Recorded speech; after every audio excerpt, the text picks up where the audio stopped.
رسول صلی اللہ علیہ وسلم سے محبت ہوگی اور اللہ کو خوش کرنے کے لیے، راضی کرنے کے لیے کوشش، محنت اور پرہیزگاری سے زندگی اس کی ضرور گزرے گی۔ آگے فرمایا وَلَمْ يَجِدُوا عَنْهَا مَصْرِفًا، اور وہ اس سے یعنی جہنم سے بچنے کے لیے کوئی جائے پناہ نہ پائیں گے۔ مصرفہ کہتے ہیں لوٹنے کی جگہ کو، پلٹنے کی، واپسی کی جگہ، واپس جانے کی جگہ کو۔ وہاں سے نکلنے کا، ایگزٹ کا کوئی راستہ نہیں پائیں گے، پھنس جائیں گے اس میں جا کر۔ آپ نے ایکسپیرینس کیا ہوگا کبھی، ٹریفک جام اگر ہو جائے تو کس طرح پھنس جاتے ہیں، نہ آگے بڑھ سکتے ہیں، نہ ریورس لے کر روٹ چینج کر سکتے ہیں اپنا، پلٹنے کی جگہ بھی نہیں ملتی، یا پھر اگر یو ٹرن لینے کے بجائے اگر آگے نکل جائیں، مس کر دیں یو ٹرن کو، تو پورا راستہ طے کر کے واپس جہاں پر ایگزٹ ملے وہاں سے واپس ہونا پڑتا ہے۔ لیکن اس صورت میں جو جہنم کے پاس پہنچ جائے تو اس کے لیے ایگزٹ کا، پلٹنے کا، یو ٹرن کرنے کی کوئی گنجائش باقی نہیں رہتی۔ مین بات اس پوری آیت میں یقین کی ہے۔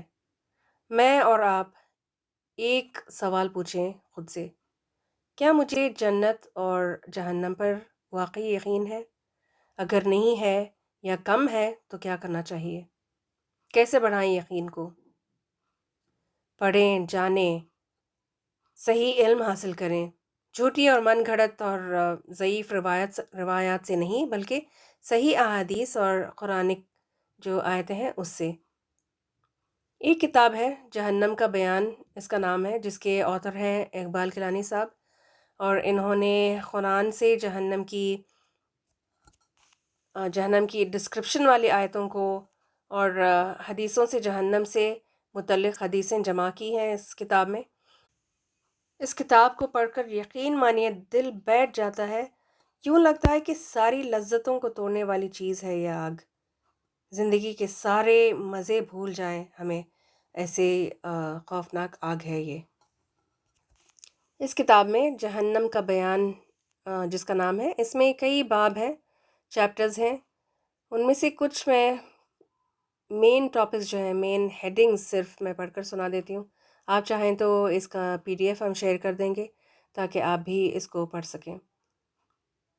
ایک چیپٹر ہے اس میں جہنم کی وسعت، یعنی ایکسپانس یا ڈائمینشنز آف جہنم، یعنی جہنم میں گرنے والا پتھر 70 سال کے بعد جہنم کی تہہ تک پہنچتا ہے۔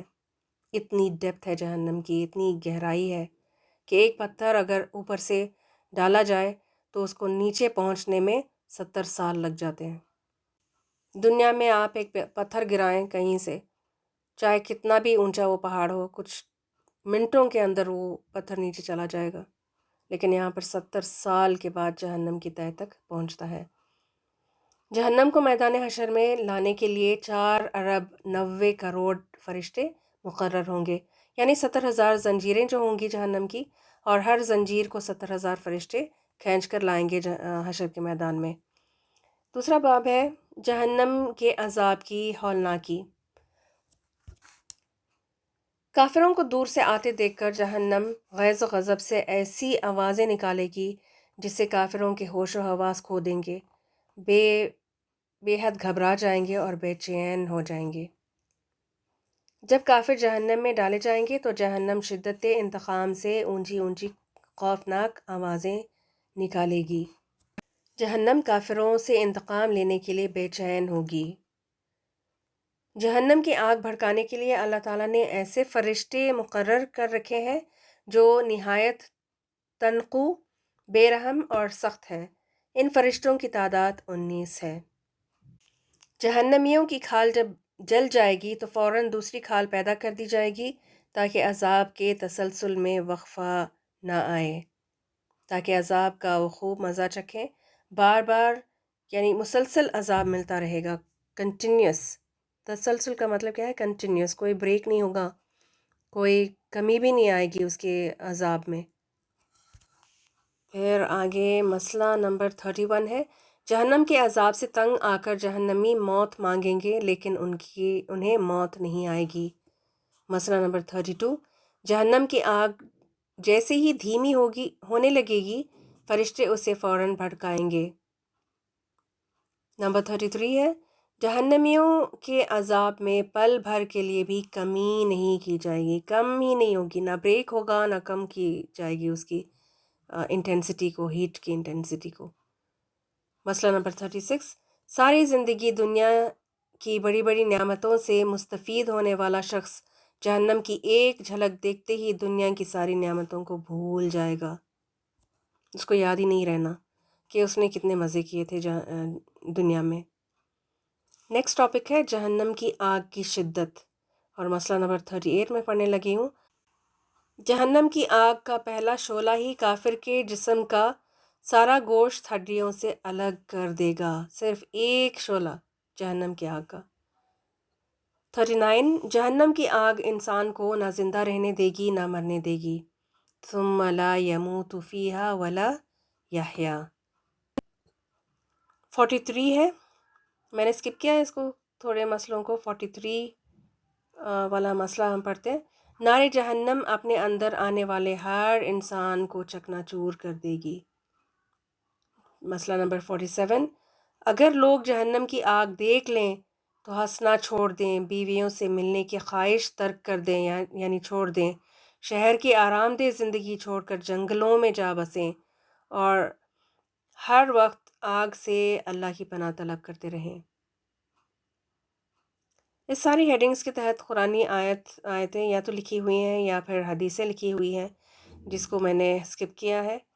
ویسے میرا دل بڑا کر رہا ہے کہ میں ساری باتیں جو ہے وہ پڑھ کے سنا دوں، پوری کتاب ہی، لیکن پھر یہی ہے کہ اس کے لیے الگ سیشن کرنا پڑے گا، اور میں آپ کو مزید مشکل میں نہیں ڈالنا چاہتی زیادہ ٹائم لے کر آپ کا، تو انشاءاللہ وہ PDF ہم بھیج دیں گے گروپ میں، تو اس کو آپ ضرور پڑھیں۔ اگلا ٹاپک ہے جہنم کا ہلکا ترین عذاب، سب سے زیادہ جو ہلکا عذاب ہوگا اس کے بارے میں ہے۔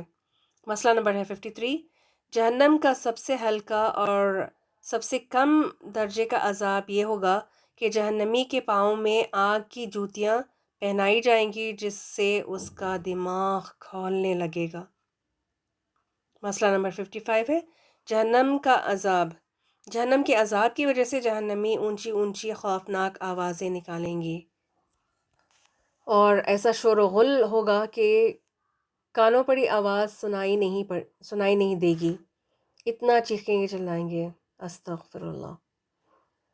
مسئلہ نمبر ہے 70 اگلا، جہنمی جہنم میں اس قدر آنسو بہائیں گے کہ ان میں کشتیاں چلائی جا سکے گی، اتنا زیادہ روئیں گے، اور اسی کے تحت ایک حدیث مل رہی ہے جس میں بتایا جا رہا ہے کہ وہ خون کے آنسو تک بھی روئیں گے۔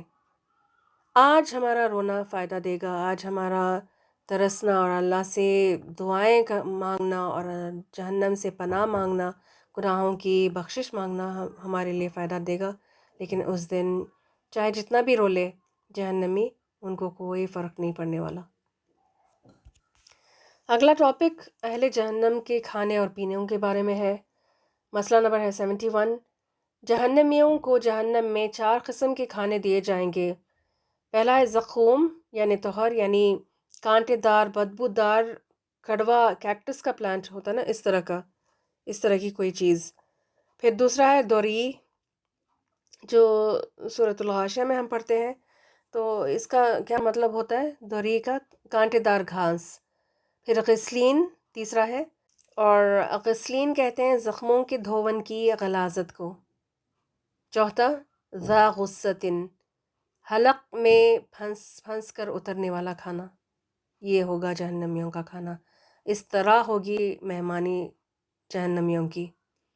مسئلہ نمبر 76 ہے، جہنمیوں کا کھانا اس قدر زہریلا ہوگا کہ اگر اس کا ایک قطرہ دنیا میں گرا دیا جائے تو وہ ساری دنیا کے اسباب معیشت کو تباہ کر دے، یعنی پورے کھانے پینے کی چیزیں جو ہیں وہ خراب ہو جائیں گی، زہریلی ہو جائیں گی، کڑواہٹ ان میں آ جائے گی۔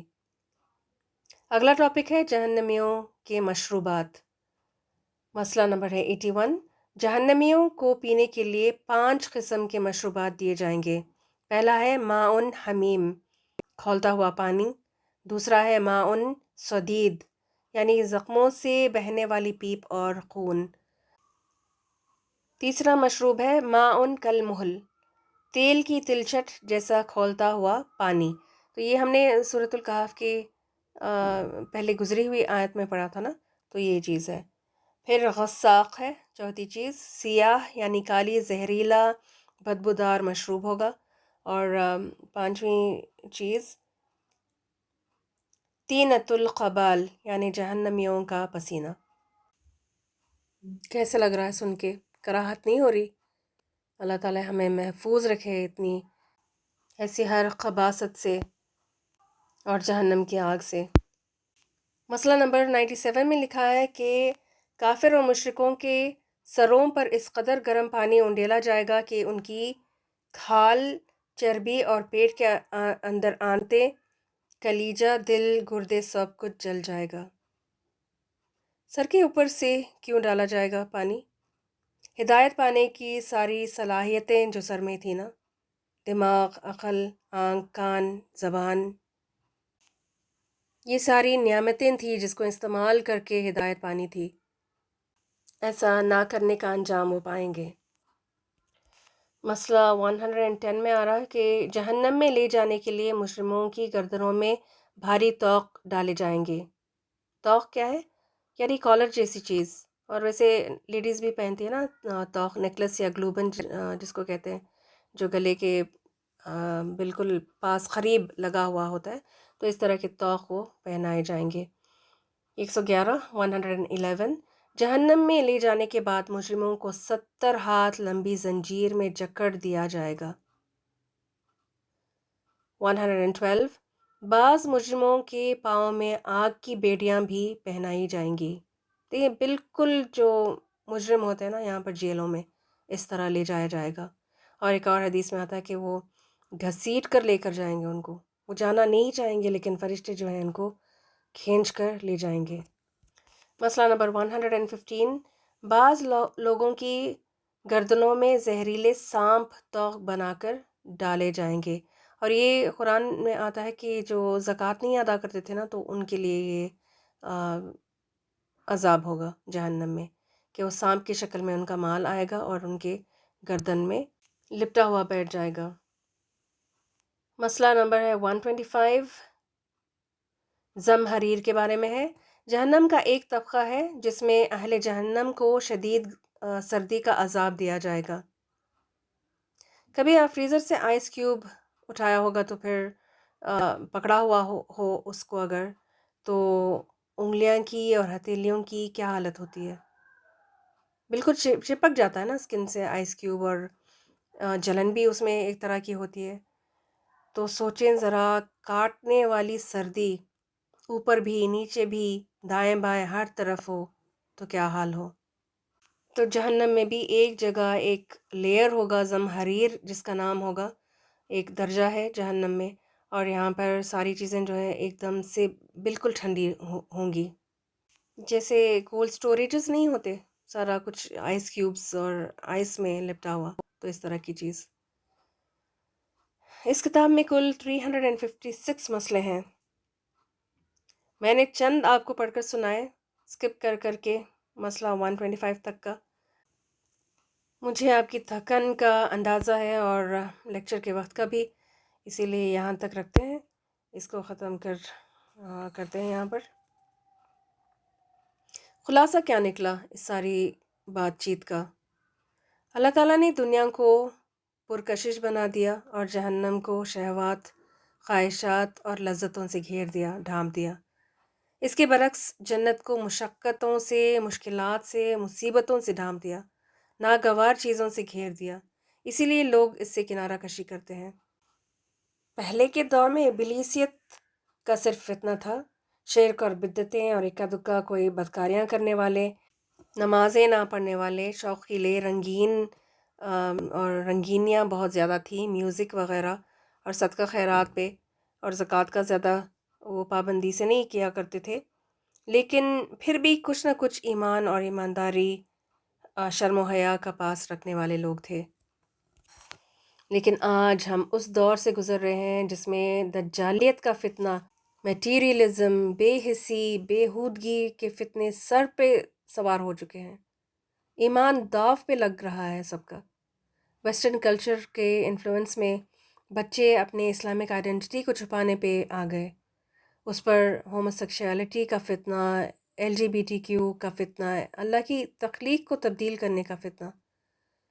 اب تو ہر طرف طرح طرح کے فتنے ہیں۔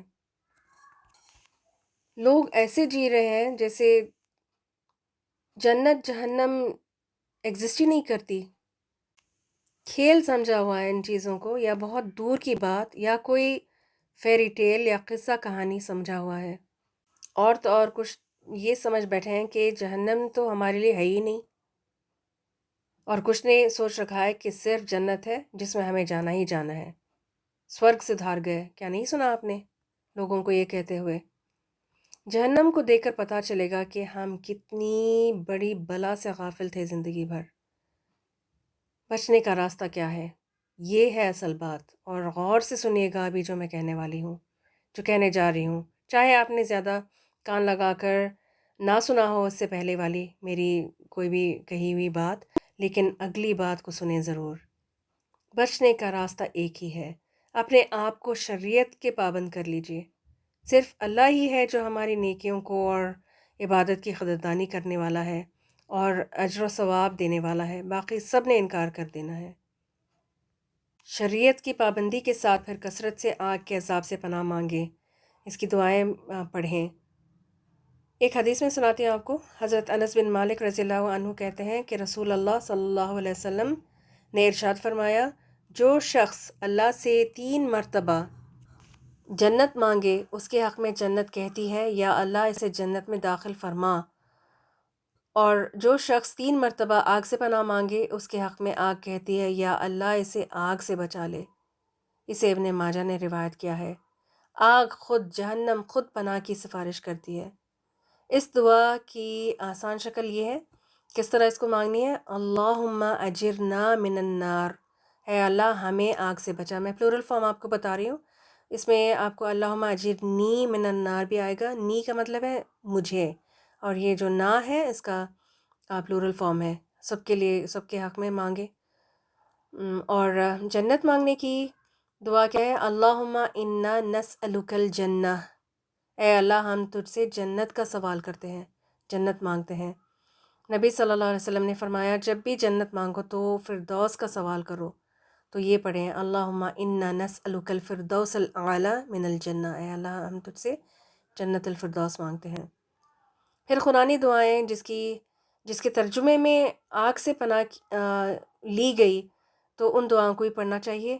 اس میں ایک دعا ہے جو ہم سب کو زبانی یاد ہے، بتائیں کون سی ہے یہ؟ میں ابھی اس کو پڑھوں گی نا تو آپ مجھ سے پہلے اس کو پڑھ کے ختم کر دیں گے۔ ربنا آتنا فی الدنیا حسنہ وفی الآخرۃ حسنہ وقنا عذاب النار۔ وقنا عذاب النار کا مطلب ہے ہمیں آگ کے عذاب سے بچا، تو اس کو بھی پڑھیں۔ چلتے چلتے ایک نصیحت بتاتی جاؤں جو مجھے بہت اچھی بھی لگی اور مجھے فائدہ بھی ملا اس سے، امید ہے کہ آپ کو بھی پسند آئے گی اور آپ کو بھی فائدہ ہو اس سے۔ کبھی تھوڑے سے مزے کے لیے گناہ نہ کرنا، کبھی تھوڑے مزے کے لیے گناہ نہ کرنا، کیونکہ مزہ ختم ہو جائے گا، گناہ باقی رہ جائے گا۔ گناہ تمہارے ساتھ چلے گا، قبر میں تمہارے ساتھ جائے گا، حشر میں تمہارے ساتھ کھڑا ہوگا، جہنم میں چھوڑ دے گا۔ اور دوسری بات یہ ہے کہ کبھی تھوڑی سی مشقت کے خوف سے نیک عمل نہ چھوڑنا، کیونکہ مشقت ختم ہو جائے گی، نیک عمل باقی رہ جائے گی، نیک عمل باقی رہ جائے گا، نیک عمل تمہارے ساتھ چلے گا، قبر میں ساتھ جائے گا، حشر میں ساتھ کھڑا ہوگا، جنت میں چھوڑ دے گا۔ یہ آخری بات تھی، چلیں دعا کے ساتھ اختتام کرتے ہیں۔ اللہم انا نسألک الجنہ وما قرب الیہا من قول او عمل ونعوذ بک من نار وما قرب الیہا من قول او عمل۔ اے اللہ بے شک ہم تجھ سے جنت کا سوال کرتے ہیں اور اس قول اور عمل کا سوال کرتے ہیں جو اس سے قریب کرے، اور ہم جہنم سے تیری پناہ میں آتے ہیں اور ہر اس قول و عمل سے تیری پناہ لیتے ہیں جو جہنم کے قریب کرے۔ اللہم آمین۔